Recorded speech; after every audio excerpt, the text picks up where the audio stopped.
السلام علیکم ناظرین گرامی، آج کی ویڈیو میں ہم رضائے الہی اور قضائے الہی میں فرق پڑھیں گے، کیونکہ بعض لوگ میت کا اعلان کرتے وقت کہتے ہیں فلاں شخص رضائے الہی سے فوت ہو گیا، حالانکہ کہنا یہ چاہیے کہ فلاں شخص قضائے الہی سے فوت ہو گیا ہے، اس لیے کہ قضا اور رضا میں بڑا فرق ہے۔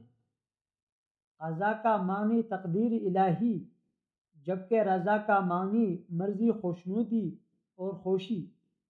لہٰذا جب اللہ تعالیٰ کسی کے بارے میں فیصلہ نافذ کرتا ہے اس کو قضا کہتے ہیں، اور جب کسی کام کی وجہ سے راضی ہوتا ہے تب اس وقت اس بندے پر رضا الہی کا ظہور ہوتا ہے، جیسا کہ ارشاد باری تعالیٰ ہے۔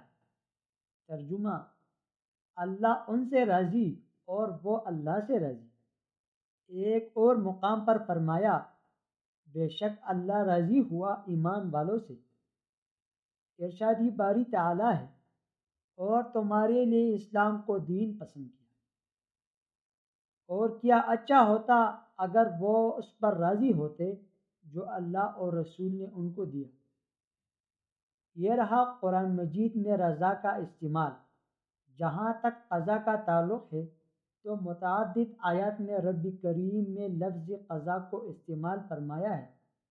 ان کو دیکھ کر پتہ چلتا ہے کہ لفظ قضا کا معنی و مفہوم کیا ہے۔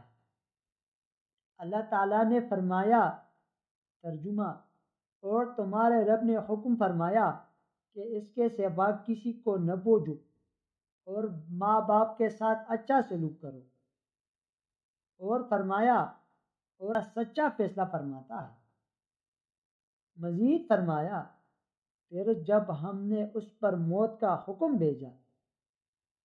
ان تمام آیت بینات سے رضا و قضا کا معنی کھل کر سامنے آ گیا۔ رضا اللہ تعالیٰ کی مرضی، رضامندی اور خوشنودی مراد ہے، جبکہ قضا سے تقدیر، فیصلہ اور موت مراد ہے۔